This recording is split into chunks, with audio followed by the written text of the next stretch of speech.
আমরা জনগণের চৌকিদার হয়ে আপনাদের আমানতের হেফাজত করব ইনশাআল্লাহ।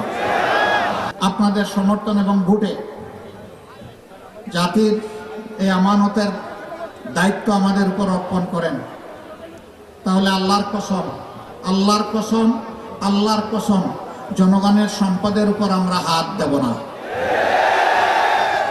আমরা জনগণের চৌকিদার হয়ে আপনাদের আমানতের হেফাজত করব ইনশাআল্লাহ।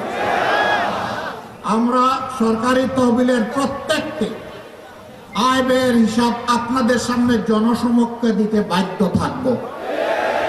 সকল নির্বাচিত জনপ্রতিনিধি, ইউনিয়ন পরিষদের মেম্বার থেকে শুরু করে জাতীয় পরিষদের মেম্বার, সবাইকে তাদের হিসাব, তাদের সম্পদের হিসাব জনগণের সামনে দিতে হবে। 5 বছরে একবার নয়, প্রতি বছর কমপক্ষে একবার। আমাদের দেশের অনেকগুলা সম্পর্ক উজাড় করে ফেলা হয়েছে, নদীগুলাকে খুন করা হয়েছে, মরুভূমিতে পরিণত করা হয়েছে। আপনাদের থেকে পদ্মা দূরে নয়, আমাদের পদ্মার উপর কি জুলুম করা হয়েছে আপনারা দেখেছেন। আল্লাহ তাআলা আমাদেরকে দায়িত্ব দিয়ে প্রথমে আমরা নদীগুলার জীবন ফিরিয়ে আনার চেষ্টা করব। নদী জীবন পেলে আমার মাটি জীবন পাবে, মাটি জীবন পেলে আমার মা জীবন পাবে ইনশাআল্লাহ। আমরা সেই মাটি এবং মানুষের ভালোবাসায় কাজ করে যাব। আপনারা বলবেন, আপনারা যে অতীতের লোকগুলোর মতো চুরি চামারি করবেন না, চান্দাবাট্টা উঠাবেন না, লুটতরাজ করবেন না, দুর্নীতি করবেন না, তার প্রমাণটা একটু দিবেন। হ্যাঁ দেব, আলহামদুলিল্লাহ দেব। 2001 থেকে 6 আমাদের 2 জন শীর্ষস্থানীয় নেতা, তারা 3টা মন্ত্রণালয় পরিচালনা করেছিলেন।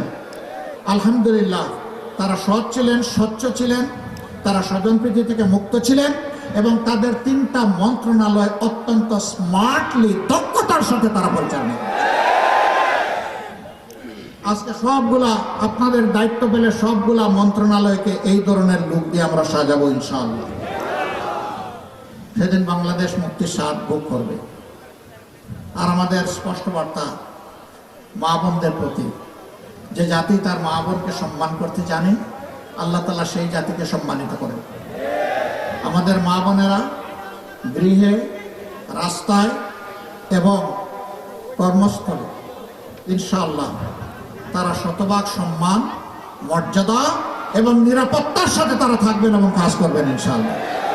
কোনো জালিমকে তাদের দিকে চোখ তুলে তাকাতে দেওয়া হবে না এবং হাত বাড়াতে দেওয়া হবে না। তাদের ইজ্জত রক্ষা করা এটা আমাদের নৈতিক দায়িত্ব ইনশাআল্লাহ।